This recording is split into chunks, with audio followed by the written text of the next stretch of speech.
Counselor Heinck, can we do a quick mic check again? Check, check. So far, so good. Thank you.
All right, I have 7 p.m. I'm going to go ahead and call this meeting to order.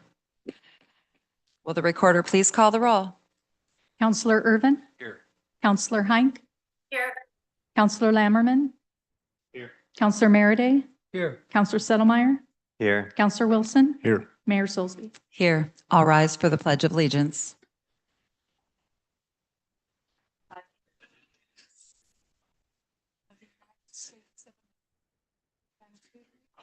For which it stands, one nation, under God, indivisible, with liberty and justice for all.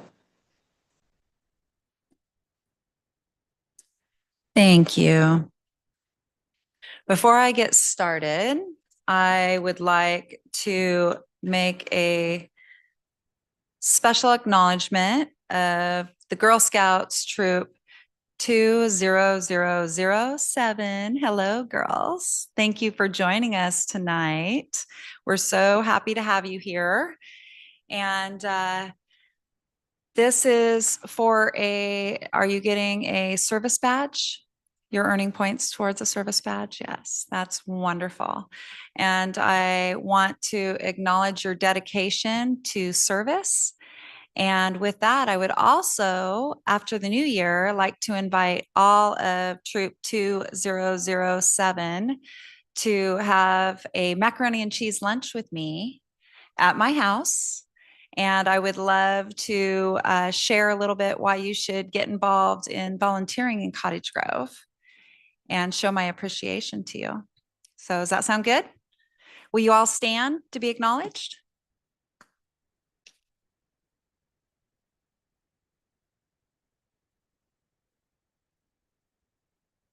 So would the head of the troop, please contact me? Okay, thank you. All right, and with that, I also have a special presentation tonight.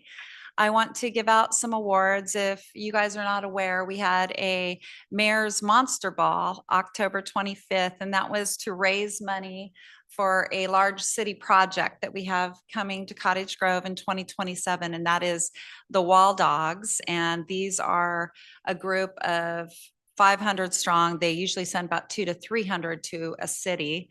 And Cottage Grove was chosen, so we're very honored. So they're going to come here and paint 15 murals in 4 days. And the children get to be involved in one of the murals. And so if you guys want to be part of that, you have to let us know. And it will be a children's only mural. And this is a huge honor for Cottage Grove, and we will also be celebrating at that same time our 50th anniversary of the filming of Animal House in Cottage Grove. So we'll have a big toga party. We're hoping that the artists will paint in togas. I think they will. And we're going to have music. We're going to have a parade led by our Death Mobile. Otis Day and the Knights has already showed interest in coming back. And so we're very excited about this event. And the Monster Ball was the first of many fundraisers that we're going to have to support this event. And it was very successful, but not without our community partners in this. And so what we did, because we had a very small budget to throw this party this year, because just like every city across the United States, our budget has dwindled a bit. And so any of these kind of events, we have to kind of join together as a community. And so I reached out to the restaurants and the food trucks and asked if they would be willing to donate small bites for the community. And so basically it was adult trick-or-treating. They trick-or-treated for their food. And the restaurants donated all of the food for this event. And we had 13 restaurants and food trucks in total that participated. And I said I was going to give out an award for the best savory bite and the best sweet bite. And the best sweet bite goes to Mama T's Fry Bread for the 2025 Monster Ball. And can we get you to come on up and accept this award?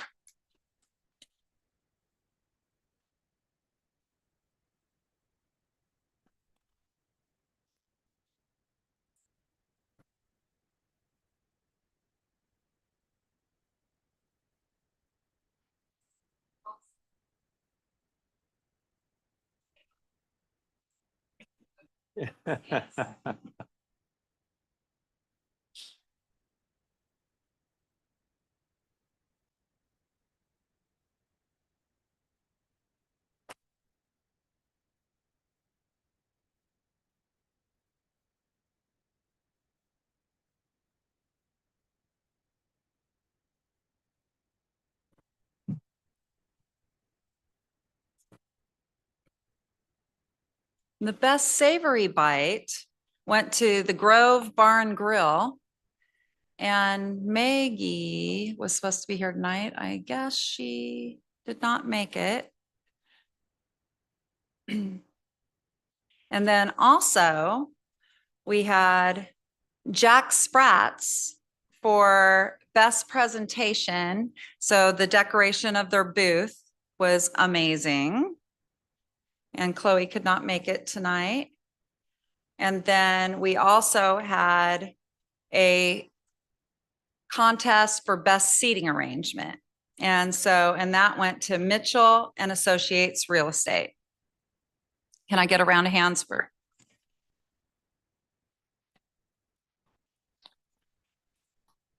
Right. Also, I would like to acknowledge the Woodard Foundation and Casey Woodard. They donated $2,000, and that was to fill in our silent auction baskets and also to donate towards our raffle. And our raffle was date night for a year. And so it was gift cards to all the local restaurants. We had bowling in there. We had rounds of golf. We actually had a night at the arcade. There was theater tickets. It was a pretty amazing basket. And what was also, I thought, really special was that they made sure, the Woodard Foundation really wanted it to be centered on the downtown corridor, and all those gift cards bought with that specific donation to give back to everyone that was going through some hardship with the construction in downtown. So I want to acknowledge them. And then our actual report on the Mayor's Ball is that we made just under $13,000. Yeah. Really proud of this community. And on the way out the door, everyone said, this is going to be an annual event, right? And so we're excited for next year and hoping to raise even more money for the mission. All right. Thank you again. Appearance of interested citizens. This is a time for citizen comment. The council will first take comments addressing items not listed on the agenda for a maximum of 30 minutes. The council will then take comments addressing action items on the agenda for a maximum of 30 minutes. Individual speakers must be recognized by the presiding officer, provide their name, identify whether they are city resident, and if so, their ward. Please limit comments to 3 minutes or less with council approval. Comments regarding any matters scheduled for a public hearing may be provided only during that hearing. The council will not make any decision based on public comment. However, staff and council may choose to ask questions or comment following the conclusion of citizen comments. Donald Norden?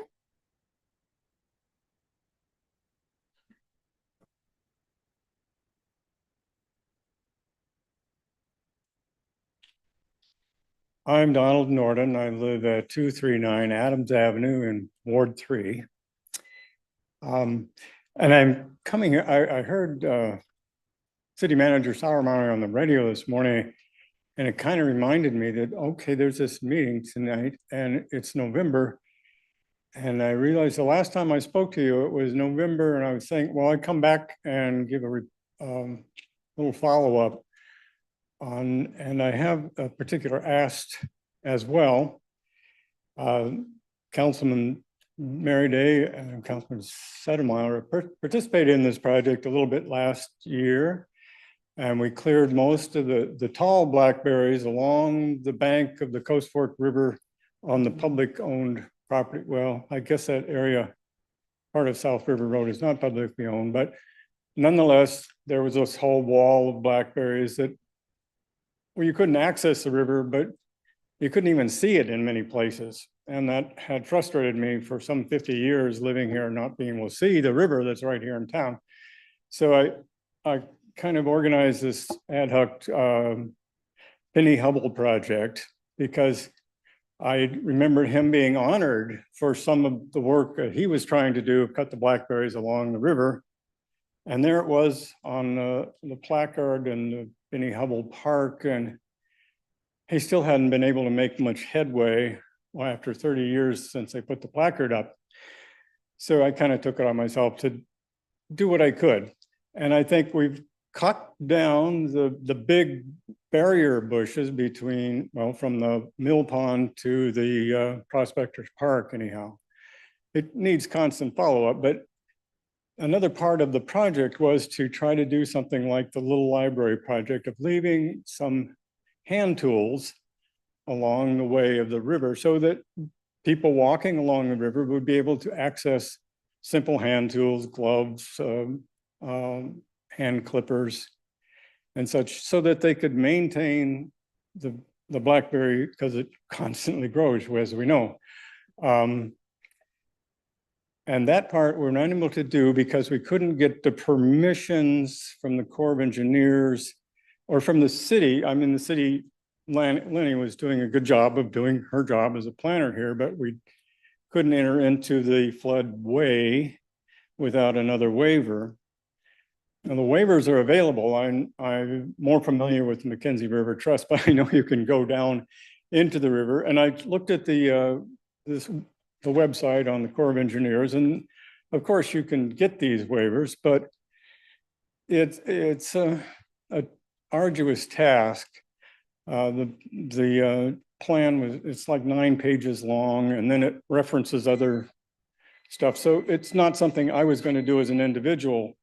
So what I would like to do is have the council direct the staff to fill out this form so that you just need to fill out the form and send it in the Corps of Engineers. In 60 days, they should respond. Would allow us to proceed with this project and continue to kind of keep the blackberries off the river so we can appreciate it. And I suppose if people haven't been up to Prospectors Park in a year or so and notice the difference, they should do it, because that was one thing that just really impressed me, is that, wow, you can really see the river here and appreciate what it is. And it's not just a drainage ditch behind this wall of dead blackberries. So that's my ask. And I hope we can continue with the project again. And once again, I'll refer to the the staff for direction, but I'm hoping that you'll direct them to fill out the forms and turn in the thing so we can do this without being in defiance of the Corps of Engineers. So good evening. Thank you. Thank you.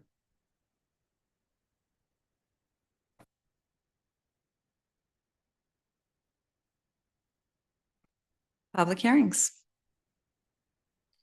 Public hearing for the proposed Cottage Grove Urban Renewal Plan and council's consideration of adoption of the related ordinance. Mr. Stewart. Thank you, Mayor. Good evening, Mayor and Council. So this evening, we're council's holding a public hearing in regards to the proposed urban renewal plan that has been created. Share with you that this plan has been in the works officially since 2024, but there's dates clear back approximately 5 years ago. Plans has been to the Planning Commission. It's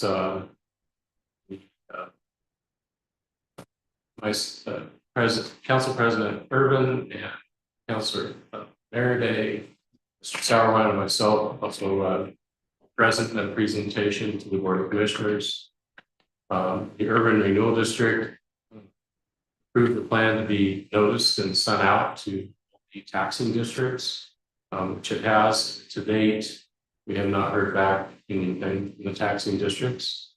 I'll share with you that Mr. Sauerwein and myself met with the fire chief and deputy fire chief and discussed the district. Their request to the district was to add in a piece of equipment that needed replacement in 2044. So the plan was adjusted to accommodate that request. This evening we have with us our consultant, Elaine Howard. She would like to give a brief presentation of the 101 of urban renewal districts and share with you the information about the district.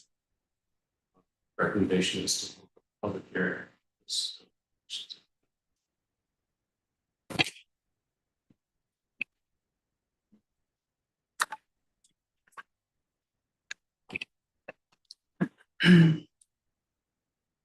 I'll now open the public hearing at 7:16 p.m. These proceedings are being recorded. This public hearing will be held for the purpose of taking comments for proposed Cottage Grove Urban Renewal Plan and council's consideration of adoption of the related ordinance. Before we begin, the chair and councilors are required to disclose any conflicts of interest. Does any councilor wish to declare an actual or potential conflict of interest in this matter? I have a potential conflict of interest because my husband does work for South Lane Fire and Rescue.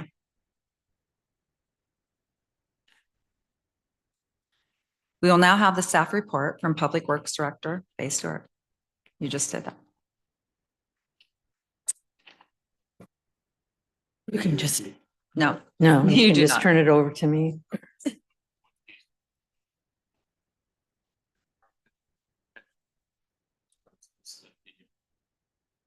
Item on page 7 of the report states that the William Park Pond is 3 acres. It's actually 30, and that has been correctly and acknowledged in the plan.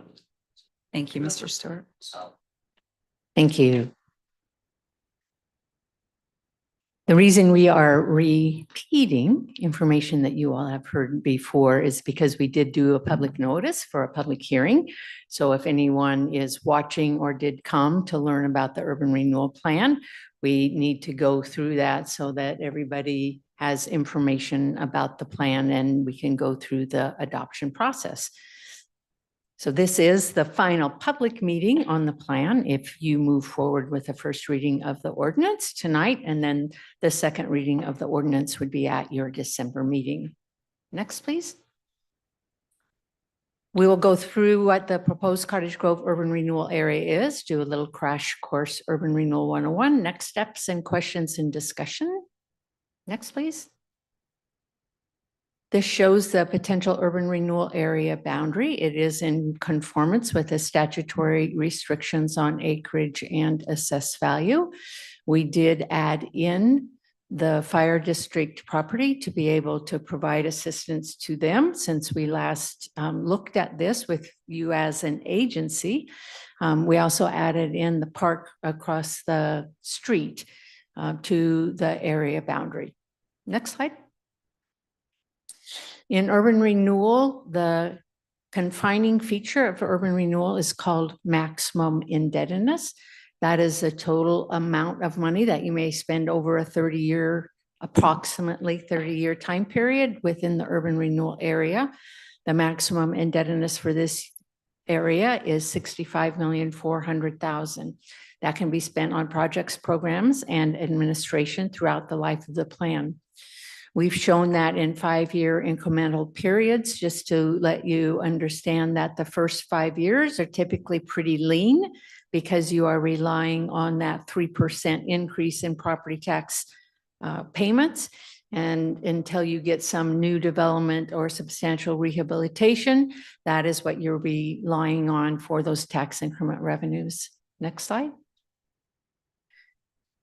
The project categories identified within the plan are economic development, land and land acquisition, emergency preparedness. And under that emergency preparedness, we did add the $2 million for the fire district, unique district identity, parks, transportation, pedestrians, ADA, utilities, development loan program, and staffing. The amount here, the $37,331,000 is year of expenditure costs. So that's what that YOE is. And that amount does not equal what that maximum indebtedness is. Actually, I think those are not year of expenditures. Those are today's costs. And as over time, those increase to that $60-some million maximum indebtedness. Next slide. We did say about the statutory limitations. What that really means to you is if at some point in the future, while this urban renewal plan is going, you could, through your statutory authority, enact a different urban renewal area within your city and still be under that 25% limitation. Next slide.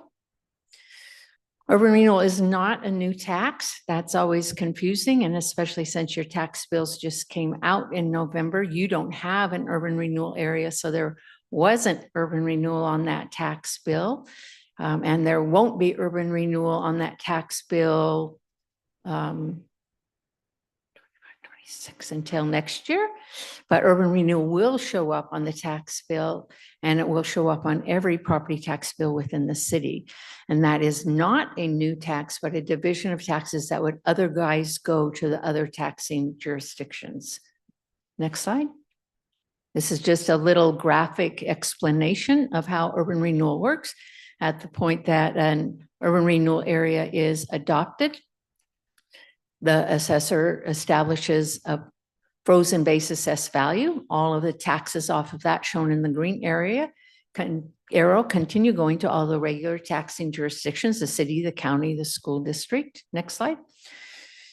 The property taxes in Oregon increase for only 2 reasons. There's a statutory allowed 3% increase of assessed values every year. And then if you do any new construction or substantial rehabilitation, the assessor is allowed to reassess your property, and that may be above that 3%. Otherwise, your property tax bills don't go up. You'll see maybe your real market values exceed that, but that is not what your taxes are calculated on. They're only calculated on your assessed value. Next slide. When an urban renewal area is formed, illustrated by the blue there, only for that urban renewal area, your property tax payments get diverted into 2 separate areas. Next slide. One goes to all of the taxing districts, and that's based on the value of the property when it enters the urban renewal area. And then any taxes off of the increased value within that urban renewal area will go to the urban renewal agency to be able to do those projects and programs within the plan. So because the property taxes are diverted into 2 separate areas, that is why individual taxpayers don't pay more on their taxes. It comes out of those taxes already paid It comes from the other taxing districts. Next slide. This just shows the concept of urban renewal and why it is so effective, because if you rely on investments only, calculating that 3% increase in taxes shown by that hatched area in the orange, your property tax revenues will only go up a small amount, that 3% annually, unless you can stimulate additional investment within that community. The orange mark illustrates that if you're able to invest on projects within the area, that assessed value will increase and allow you to be able to spend more money within that area and cause that assessed value to increase to allow for future both improvements within your community, but also future tax revenues for all taxing jurisdictions. Next slide. This shows the fact that urban renewal in the future will become a line item on your property tax bill. And I'm not going to walk through this whole slide because it doesn't feel like everybody here is for urban renewal. But what the bottom line is for people to understand is that if urban renewal went away or is not approved, that bottom number of 7,805 does not change. That just reiterates that fact that your property taxes do not increase because of urban renewal. If it went away, that money gets reallocated to those other taxing districts. Next slide. There are those impacts to the taxing districts. If it were only 3% growth over that 30-year time period, you can see that those impacts are about half of what they would be if indeed the assessed value increases within that area and you have more growth. So an example would be Lane County. If you only have 3% growth, the estimated impacts to them are about $3.2 million. If you get that growth that we are anticipating, the impacts would be $6.3 million. But that also means that in the future, when those come back on the property tax rolls, there's a lot more value that they will be getting back to their property tax rolls. Next slide. We did have taxing district input. The input from the South Lane Fire and Rescue was not a formal letter, but it was INPUT input from meetings with city staff and the fire district. We did amend the plan to add in that project for the fire district at their request. They did not issue any formal recommendation for any further changes to the plan. And as was noted, your Chair Irvin and Councilor Mary Day and the city staff went to, and Lane County, and made a presentation. And I want to let you know that they were unanimous in their support of what you're doing. They were very positive about urban renewal and what you're able to do in your community with that. So that was really nice to hear from them, was the support for your efforts. Next slide. So your next step would be to finish the public hearing. And I don't know if you read the ordinance tonight in title only maybe, and then have a second reading of the ordinance at the next meeting. And I think I'm done until after the public hearing if you want to ask me any questions. Thank you. I also needed to back up one moment and declare one more potential conflict of interest. I do own commercial buildings in the downtown taxing district. All right, we will now take public testimony for all persons testifying. Please state your name and address for the record. Do we have anyone testifying tonight? I see none. Are there any questions from the council? Councilor Merida. It's not a question, but I did want to point out that former Councilor Dreyer, who works for Lane County, did also accompany us and voice her support before the commission and was well received. Anyone else?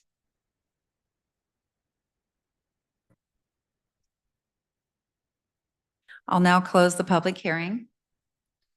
at 7:29 PM.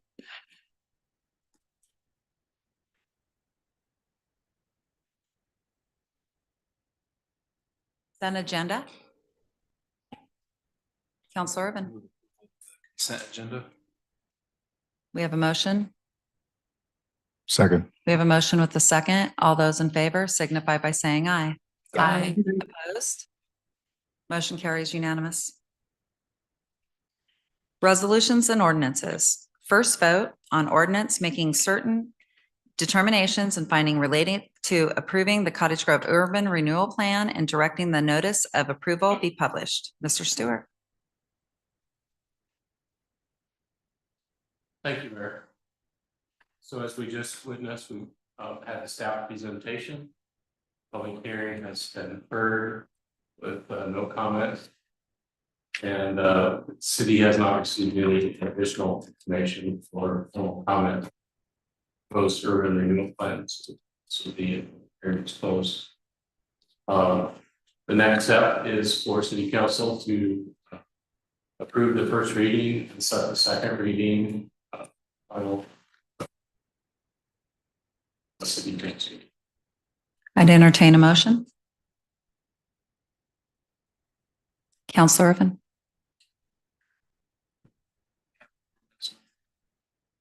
Yes, thank you. This will be ordinance number 3200.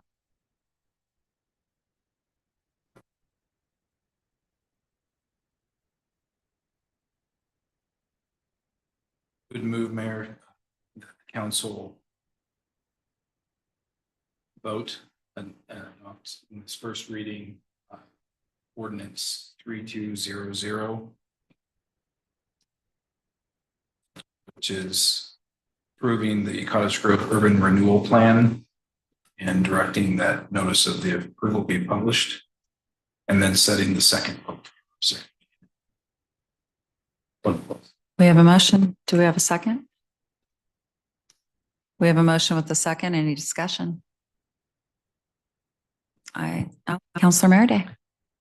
Could I direct a question either to Director Stewart or consultant?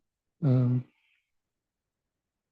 the case that the property values, we entered a recession and the property values lowered during the period of urban renewal, how would the district respond to that, a downturn in assessed values? Mayor, Council Merida, and if I state this incorrectly, if the property tax values go below the real market value, the assessed value goes below the real market value, then real market value goes below the assessed value, then less taxes will be collected, and that means just less money will be going into the urban renewal district, which will in effect probably limit the money available for projects during that period of time.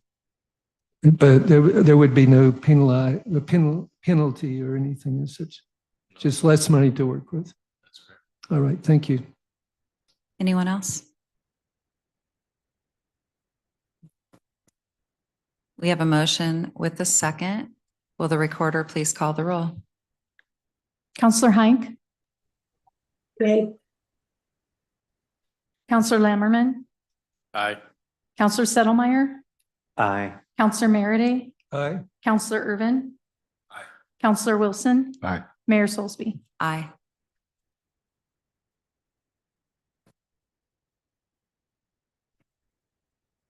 Business from the City Council. Item A, Cottage Grove Shower Trailer. Mr. Sauerwein.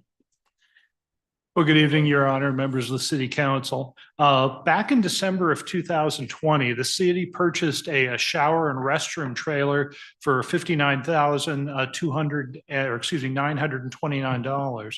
And then in August of 2021, the city signed an agreement with Community Sharing to use and operate the shower trailer. Now, that agreement has expired and it hasn't been renewed. The shower trailer is currently housed at Community Sharing's office and provides free shower services once a week. City staff and community sharing have been discussing options for an update to the expired agreement. And I would just acknowledge that Mike Flick from Community Sharing is here this evening, can answer any questions. So we've really been exploring two main scenarios. The first would be to simply renew the agreement between the city and community sharing. And the second being to transfer ownership of the shower trailer and the liability to community sharing. And so we'd like to discuss those options with the council this evening and also hear any options that you may have and other ideas you may have for this. So with that, I just open it up to the council. Counselor Wilson. Yes, probably Mr. Fleck could answer this question best. It's on. Yeah. Thank you. How often, I mean, you do showers once a week. What is the use of that? Is there a large use of it? Is it a? It's mean, it's sure well there is. used. In fact, we are looking for volunteers to add a second day of the week. We have not achieved that yet. I would say most days are somewhere around 15, so a little below, a little above. So we're open from 11 to 3 in the shower trailer. So I mean, we only have a 4-hour window and 15-minute showers, with 2 rooms. So there is kind of a limit to the number that we can do. I will say that most of the folks that are using it are unhoused, but there are several community members that I can think of that are. We have one lady with 4 children that come in to use it, another senior that uses the ADA bathroom. So it is getting a little bit broader use than most would think. Okay, thank you. Anyone else? Counselor Irvin. Quantify this maybe for the city, quantify the upkeep section, the major repairs.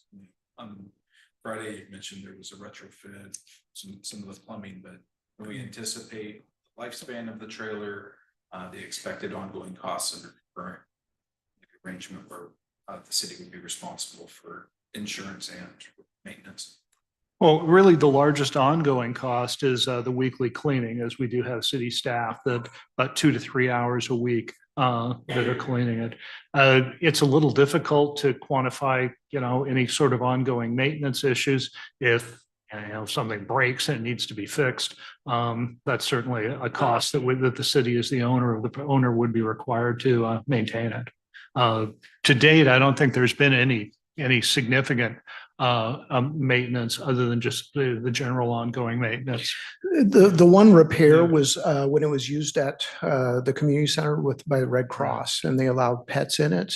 The ADA bathroom is lower than the tank, and so it has a pump with an impeller in it, and that got all jammed up. So that was the one big expense. But I mean, we've replaced little stuff, paper dispensers, little stuff like that. But no, most of it, it's actually it's pretty well built. We have not had a whole lot of problems. So the cleaning is that after 3 p.m. on the day it's open, the city comes in and cleans it. Yeah.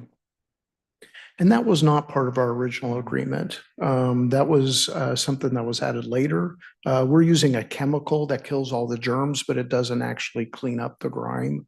And so it's felt that's needed. That is something that we could take on if necessary. Anyone else? Counselor Lammerman. Madam Mayor, Council, so there's on page 1, it's showing a couple expenses for the current fiscal year, $366.77, and then another one of $171.75. Is that total cost or the employees going over cleaning, any other things for the fiscal year? Those are not the cleaning costs. The cost for insuring the shower trailer for the city is $366.77 a year. Now, understand that we have a long list of city assets and a dollar amount for our insurance carrier that goes with every one of them, whether it's a vehicle or a shower trailer or something else. So this is the cost of having it on our liability insurance. And the volunteers, workers' comp hours, since they are volunteers under state law, we're required to provide them with workers' comp insurance. And again, that's the cost for providing the volunteers with workers' comp insurance. So other than insurance and the workers' comp insurance, is the city putting out any other monies in relation to it? Those are the out-of-pocket costs. As I said, the biggest kind of ongoing cost, both time of our employees and cost of paying the employees, is probably the weekly cleaning. Do we have any ballpark numbers of what that might be looking like? I mean, I can get you the exact salaries. To me, it's less money than it is that it's the ongoing cost of operations with having our employees there doing it every week. If you could give me those numbers, that'd be awesome. Sure. 'Cause, I think that'd be a little bit more beneficial in deciding what scenario I wanted to go with personally. Anyone else? Counselor Wilson. And you mentioned, Mr. Fleck, that your staff could do the cleaning. I would probably have Janet King come in and do it. We have added bathrooms in the pantry since, and it's an expense, but it's one that we could cover. I do want to also share that we are also insuring that trailer for 1 million, 3 million worth of coverage, and we're also covering workman's comp on all of the volunteers. So that is something we're actually already doing. And understanding though, that if it needed to be moved to another location for disaster relief situations, your insurance wouldn't cover that. But Yeah, so we had a real weird wrinkle this year. The state increased our abuse and molestation insurance from 300,000 to 1 million, 3 million. Our current carrier would not carry that at all. And some of the requirements of the new carrier, in fact, was to put anti-slip in both of the showers, which we've already done. But there's other practical impacts from that too. I'm not sure what the limits were. We were 2.4, we're now 1.3. So I just wanted to kind of clarify that, because that was one of the other weird things, is they dropped our overall liability requirements. Should be more than adequate and cost us about a little over $15,000 a year. Okay. Anyone else? Or are you, Counselor Wilson, did you have anything else to add? No, I think I know which direction I want to go. Counselor Settlemyer. Mr. Fleck, could you explain essentially from your perspective, is it an advantage to have the partnership with the city? Would it be a more advantage for you to feel like community sharing had more control over this? We would prefer the relationship with the city. The problem for us is funding is how do I say this? Uncertain at the moment for us. We have many state and federal funds which are not increasing, and in some cases are decreasing. My fear would be that in the event of a big catastrophic problem with the trailer, we would not be able to keep it going. That would be a challenge for us. The other part of it is in a natural disaster, we would want it being available for the community. And clearly our insurance company said that wasn't going to happen. So we would prefer to have an MOU with you. And in that, I'm sure you've read, we're providing all of the cleaning materials, we're washing the towels, we're doing all of the, operational expenses of running the trailer.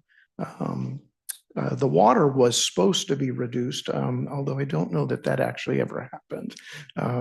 That's being said, our water bill, no offense, is already over $400 a month. So, yeah. Not that I'm poking at you guys over that, because I share responsibility. Counselor Urban. Just what I see makes sense. I like the idea of city maintaining ownership, having the ability to deploy that trailer at its discretion under emergency situation. I would like to see the agreement renewed, but to have the cleaning burden that the city is currently bearing transferred over to community sharing and continue from there. And if that's immediate, obviously. I actually have a little different view. I don't think the city should have ever purchased this. I think this should have been a community sharing purchase. I think it belongs in the hands of community sharing, but because the city purchased it, I think it should be available to us in an emergency. And if we transfer ownership and we have an emergency, just like the city has always partnered with community sharing should do the same. I can get you my insurance agent's number, but they said they absolutely would not cover it in that event. The problem that she was explaining is that the underwriters can't understand what liability that could incur. And so there's no way for them to bill a rate for us because they have no understanding of what the risk is in doing that. So they pretty much said, yeah, that's a non-starter. So we would not be able to insure it. So what you're saying is that if the city did gift this to community sharing, It you would have would to stay not, with us, yeah. you would not, if we had an emergency. We could not take on that liability. So if there's a mechanism where we cannot end up being in jeopardy of, serious dollars, I'm certainly open to it. All I can tell you is what our insurance agents told us. Counselor Sotomayor. It seems like the outlay of under $400 a month for insurance as the one fixed cost that we share. And the idea, if the other major cost of weekly cleaning, until such time perhaps that maybe you would return saying our funding is cut off, can you help with something? And we could reevaluate that. We talk about a safe and thriving community. You've explained at least one family that benefits, and others potentially may, we hear, with potential future finances unsure for more than just community sharing. That sure sounds like a good investment for the city to continue. Well, not necessarily continue. Under $400 a year. I'm sorry, I just said $400. Okay, yeah, under $400 a year. I just kind of give my support to putting together something like the expired agreement between the city and community sharing. Counselor Hink. Thank you. I have big concerns about the city's liability should something catastrophic happen with the trailer, and that falls on us. And especially hearing about the Red Cross and how they step in with showers, we wouldn't necessarily need community sharing to transfer it over to us should we need it. I'm actually leaning towards transferring ownership to community sharing so that we're not held liable for anything should it happen.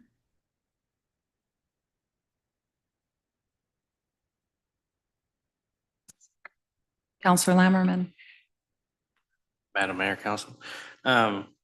So we have two scenarios. Scenario 2 is basically transfer ownership over to. Counselor Lammerman, is your mic on? Maybe I just need to be closer. Is it working? Yeah, that's better. Okay. So we have two scenarios. Scenario 2 is basically transfer ownership over to community sharing. Is there a way we can do that to where in case of an emergency that we might potentially be able to utilize the shower trailer, but cover it under the city's insurance during that time period, but then it be able to go back to community sharing on their insurance when it's not needed? The short answer is yes. We could certainly, add something. We could have a contract that if we use it, that we put it onto our own insurance at the time as a city asset. I'd also just point out that, as we've discussed previously, the city was able to stand up a shelter at the community center fairly quickly in a matter of a couple of hours that could have housed up to 50 people. And that was working with our partners at Lane County and also with the Red Cross. The Red Cross has their own shower trailers. In the case where the Red Cross would be, handling the food or something in an emergency situation, I'm thinking if there was a fire, so we're actually going to be housing folks who've been evacuated from a large fire or something. The Red Cross has those assets. So, if having a shower trailer on site became an issue, that's certainly something we could look to other sources to provide. I have to say, it's amazing to me that Red Cross can do that, but our community partner can't. And so I'm confused by that, especially when we bought the shower trailer for So community sharing. they're moving their own equipment. So this is having somebody else, if it becomes ours, this is having somebody else moving our equipment at that point. And that's where our liability comes in. And that's what they were saying. I mean, I'm happy to try to go back and see if there's a solution. I just, like I said, it was pretty emphatic. Nope, we're not going to be able to do that. But Mr. Fleck, the community sharing has no one from your organization that can move? We that cannot equipment? move that trailer. That trailer takes, I think the city, is it 1.5 tons? That pickup that they move it with? I think a 1-ton truck might do it. I have a little 1/2 ton Tacoma. I can't move that But trailer. there's no one in your organization? The Woodies might be able to, but yeah, that is not something I can guarantee. And not a forever. community volunteer? Once again, I don't have one identified. And in an emergency, you would want to have somebody identified to be able to move stuff. Once again, and then I also have to now go through and do driver's records of people who are driving for us. And I have to have copies of insurance. I mean, I'm But just it could be done if you had a volunteer, quite community possibly, volunteer, but through what your I, insurance. but I don't know that the insurance would cover it with somebody moving it for use. I don't know. That's a good question though. But like I said, they were pretty emphatic. I can go back to them and see if they'll go to so it's kind of weird. We have a broker. So I'm dealing with Able Insurance, and then they're going to now Philadelphia Insurance. And it's their interactions where it was pretty clear, nope, we can't do that. Yeah.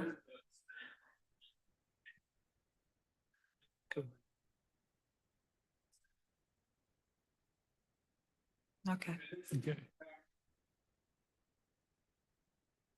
Counselor Solomon. It sounds like if anything short of an earthquake should happen, the city has something outside of this trailer to call into the community to go ahead and have showers available for people for emergency situations. I will say that means except for the earthquake. And I'm sorry, a lot of people don't pay much attention to that. Being a science teacher for a while, we've heard a little bit about that. If you've watched those science things, and if you believe in that science stuff of prediction, it will happen sometime, maybe not in our lifetime. But the idea of if there is an earthquake that would prevent some other service from coming into our community with showers, maybe the only place that shower has a prayer of operating, whether we had in-town transportation or not, is right where it was. So if you're talking about the idea of community response, I think we'd have to say, just be grateful that there's potentially something that is in our community that can serve the community. But I still go back to the idea of safe, thriving community We put in wonderful attractions for some members of our community. Waterworks in Bohemia Park, I think they are absolutely wonderful. We've got other waterworks called showers that some fewer members of our community, but some very real members of our community can benefit from. And it sounds like you compare, they're not the same thing, but we're not spending more money supporting the group cooperation with community sharing for those members of the community than we are putting together the Bohemia Park kinds of support. So I do know we're talking about, there's all sorts of things, financial sustainability, we're talking about some dollars. I would like us to balance it with the safe and thriving community goals that we have also. And is it worth those dollars?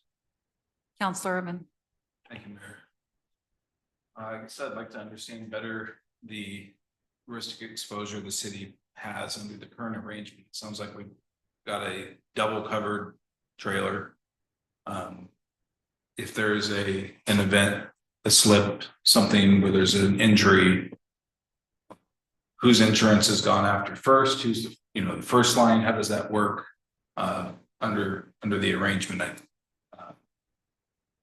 Is that would sway whatever direction we'd want to go. If we bear a lot of risk, then I can understand the get out from under the risks situation. But if there's really minimal, and it's serving as a community asset and purchase price has already been made, then really the options are we try to sell it for what we can or transfer ownership.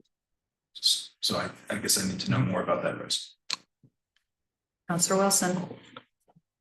Some familiarity with insurance and double coverage, and the primary insurance coverage is who's they go after first, which is who owns it, which would be it would go after the city's insurance first in a liability situation. Well, excuse me, in the MOU, if we're the ones who are operating it, if it was a liability from the operations of it, that would be on us. Absolutely. Maybe. Generally, they go for deep pocket. And the ownership is who, generally speaking, is going to be, they're going to look at first. Now, they might decide, basis off of percentage of liability, and they may go split the liability, partially one way or the other. But generally speaking, the first thing they look at is who owns it. So if we don't own it and we don't have to move it for any reason, if there's a disaster, where do we normally set up our disaster relief? It's at community sharing, unless that's where the disaster is at. And we would be happy to operate it on our site in that case. So right now we're using funds that folks have to income qualify for, but we do have our own funds, and that would not be a significant expense. We are more than happy to host it at our site. What I'm hearing is the challenge is if it's driven somewhere else. Counselor Hink. Oh, I just wanted to confirm what Counselor Wilson was saying, also having experience in the industry. It goes, they first go after a primary owner, primary insured, and also whoever has the deepest pockets, unfortunately. Mr. Sauerwein. One of the things they teach in city manager school is to always assume that the city is going to be the deep pocket.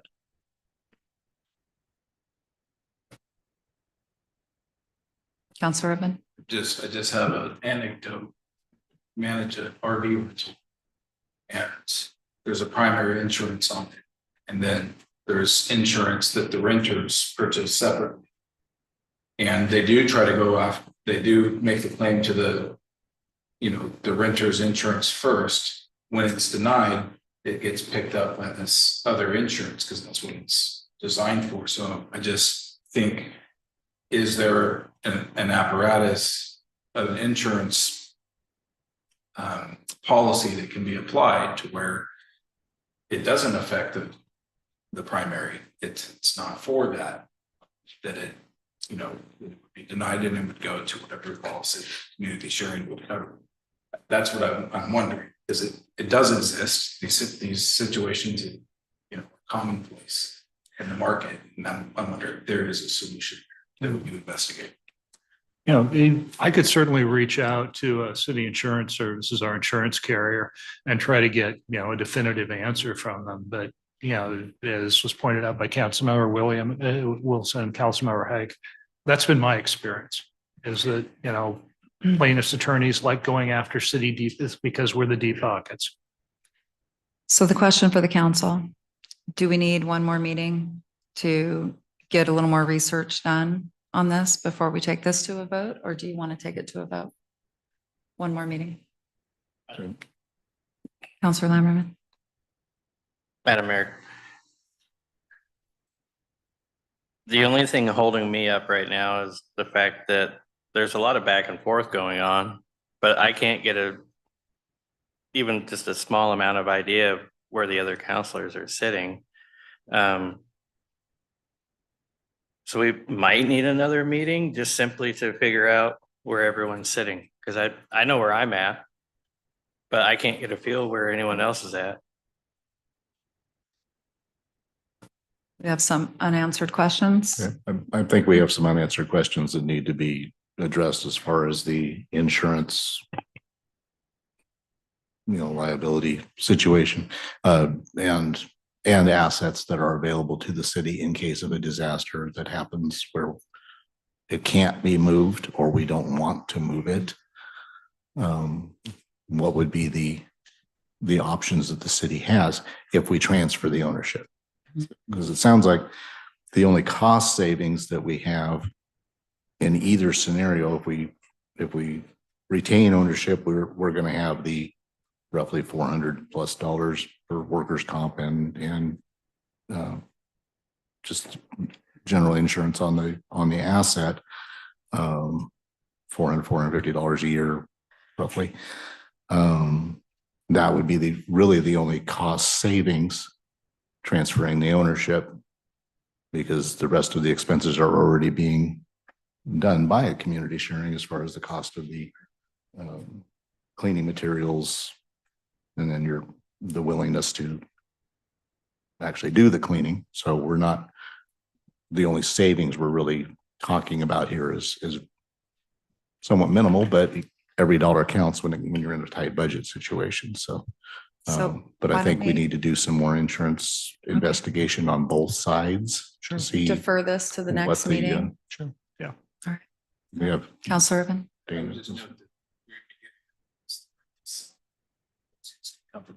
Right.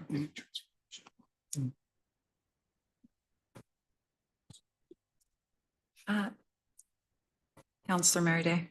So, yes, we do need more information on insurance. I do like Councilor Irvin's idea of transferring the cleaning responsibilities to community sharing, so that would be removed from the city.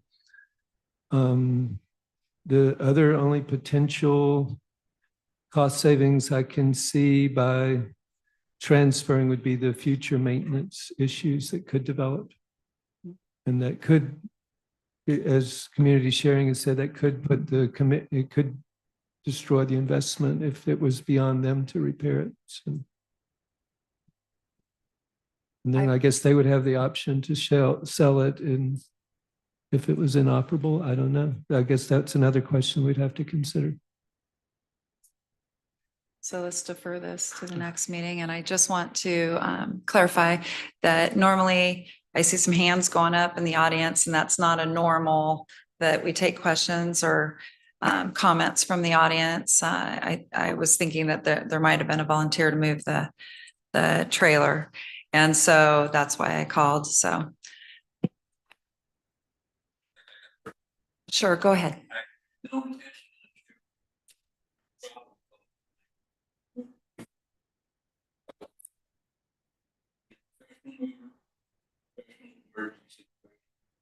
Taylor, coming right here in town.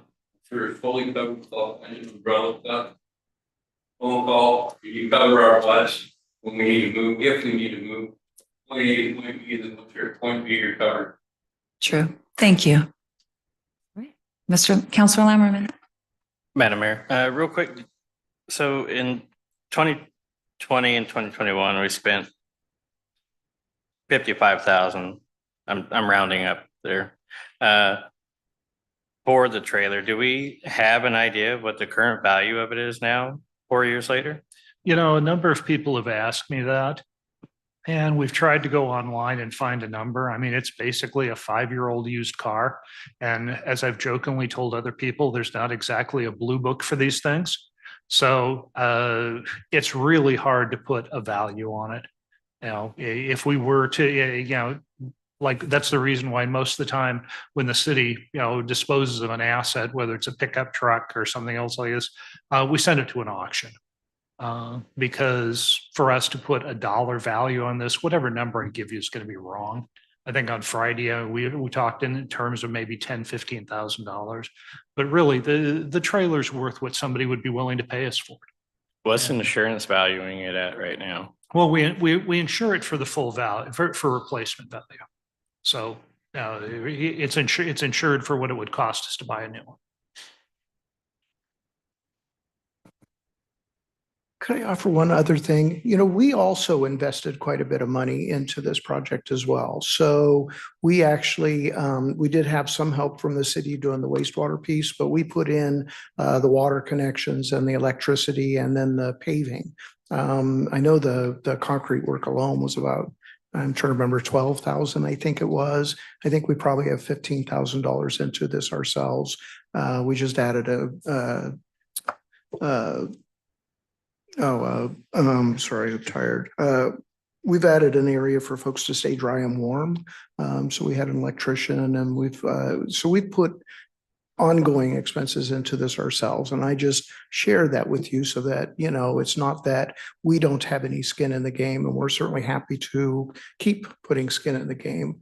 I would love to have CIS talk to, you know, Philadelphia, and if they can work something out, you know, we could take that on.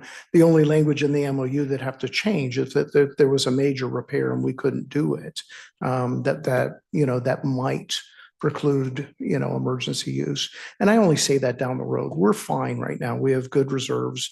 But for the last 3 years, we've been $100,000 short of where we need to be. In the previous 2, we've been fundraising, writing grants, and we've actually received more than that. But the problem is we're not getting that this year, and it has me worried. And so, like I said, we're not in trouble now, but 5 years down the road, you know, if this MOU is still in place and something major breaks, are we going to be able to fix it? It's a big question mark. All right, so let's defer this to the next meeting and meet with the city manager. Any questions that you may have, if we can get answers on that? Sure. That'd be great. Absolutely. All right, thank you.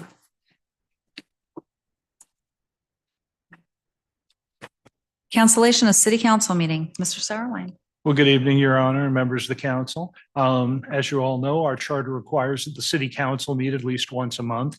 And in December, our second council meeting is scheduled for the 22nd. And 3 days before Christmas, I wonder whether we even be able to get a quorum. So it is city staff's recommendation that the meeting on the 22nd be canceled. I'd entertain a motion. Councilor Urban. Mayor, it'd be my pleasure to move that the council not hold that second meeting in December, given. I have a motion. Do I have a second? I have a motion with a second. Councilor Wilson. All those in favor signify by saying aye. Aye. All those opposed? Motion carries unanimously. Concerns from council. Councilor Lammerman. Madam Mayor, Council, thank you. First off, Mr. Fleck, if you need something moved, you got my info, shoot me an email or a phone call, whichever. I can move everything from fifth wheel, gooseneck, bumper pull, whatever you need. Another note, we've liquidated a couple properties so far this year. I think we're at 3 different properties. I'd like to see if we can get a report of what those property revenues have paid off in regards to debt services. Sure. And anything left over. Because when we were talking about those, I had asked whether or not we were actually making profit off of it, breaking even or losing money on it. And it was stated that we were making profit off of it. So I'd like to see where that money is going for all those. And how any excess is being routed. And then there was previous discussion about the Gateway and Main Street intersection there with truck traffic. What are we doing in regards to exploring options with that intersection at the moment? Are we still just kind of evaluating expanding it, or kind of what were we looking at there? Mr. Stewart? Thank you, Mayor. Councilor Lammerman, I believe it was reported that the traffic pole holds the traffic signals on the northwest corner of the intersection there by Banner Bank has been hit. The pedestrian activator switch has been knocked out regularly. So we're in the process due to some proceeds coming in from insurance that we're able to move the activator switch to the far edge of away from the street, far edge of the sidewalk, moving at approximately 2 feet. The new a pole will be purchased and replaced to Denon pole. In conjunction with that work and working with ODOT, it's being recommended, and we're going to proceed with it, to actually move the stop bar in the turn lane that turns off of Main Street on the Gateway. We're going to slide it back 20 feet. And ODOT has shared that in instances similar to this throughout their jurisdiction, that has been beneficial and reduced the amount of trucks hitting poles. So that's the short term work. The longer term work is when we have resources to look at actually purchasing some additional right of way and creating a little different intersection that would accommodate essentially truck traffic turning off of Gateway westbound on Main Street. So as the only truck driver up here, kind of close, but I've been doing a lot of thinking in regards to that intersection, and I think it would benefit the city the most to maybe do an impact study or a feasibility study on declaring that section of Gateway up to Main as a non-truck traffic route.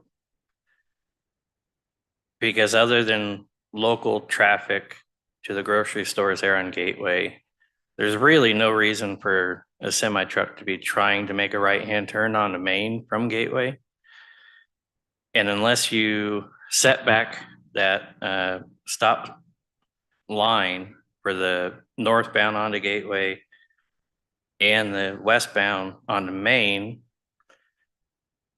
a 53-foot trailer with a 25-foot tractor is not going to make that turn either way without taking up turn lanes on all directions. So I think if we can look at what the benefit versus cost would be to look at making that a non-truck route, I think that would do a lot more than trying to justify the cost of making the intersection bigger. Can we maybe look at doing that? Mayor, Councilor Lammerman, I can certainly inquire with our traffic engineer and CEO what their recommendation is. I will just share you with some quick thoughts here is that it might be difficult to declare a portion of Gateway Road not a truck route when essentially we have a truck stop at McDonald's, trucks enter into there. We've also put up signs on Village Drive that goes to the golf course because we find that trucks find their way down there and there is really no way out. We've tried to deter that. There's like 3 different no truck traffic signs. We can do our best to encourage it, but I'm not sure that that's the ultimate answer. And I would defer to the traffic engineers to tell us what we can do or not do with that legally. I'll do some more research into that, but I believe we can do that. I'll look more. Anyone else? Counselor Urban? Mayor, interested in learning more about if it's feasible to assist Mr. Norton in his request on the waiver. Makes good sense. It doesn't cause any issues. It would support the city supporting that effort, get berries cleaned up. I appreciate his efforts there and others who have joined. Counselor Sotomayor? Yeah, would it help the council to get that information if I volunteered to go and talk to a couple of the, I am supposed to go to represent the council on Coast Fork Watershed Council, who has spoken to this issue also, and perhaps talk with them and staff and maybe come back and talk with the council about that at a future meeting. Okay. Anyone else? Counselor Merriday? Tomorrow is former Armistice Day on November 11th at 11 a.m. World War I ended, and it has since been named Veterans Day. Tomorrow, the VFW and the American Legion will be hosting a remembrance at the Armory beginning at 11 a.m. And we'd like to invite everyone to come and honor our veterans. And if you're also still interested in some history at the end of the day, I will be presenting on the old mill at our 157-year continuous business at the site of the intersection of Silk Creek and Coast Fork. History Pub, 5 to 7 at the Axe and Fiddle. And I also participated in a vigil to recognize that due process is due all human beings this evening. Anyone else? Well, and actually today is the 250-year anniversary for the Marines too. And there was a celebration going on, but we're in city council, so couldn't attend, but hopefully they get a good turnout. All right. Report from city manager. Well, good evening again, Your Honor, members of the council. Just a couple of really brief items. As we discussed on Friday, we have scheduled the city council's retreat for Saturday, April 18th. Mindy sent you out a notice on that. Please let us know if that's the weekend you're taking your family on vacation, because we really would like to find a date that all 7 council members can attend in person. And just a quick update on what's happening with next year's budget. As we've previously discussed, we're going to be starting the process a little early this year. I plan to be meeting in January and February with, I'll call it the leadership team of the budget committee. And then we've also added a town hall meeting on the budget, and we'll be doing that in April. That I'd be happy to take any questions you might have. Any questions? No? All right. There is no city attorney tonight. So with that, this meeting is adjourned.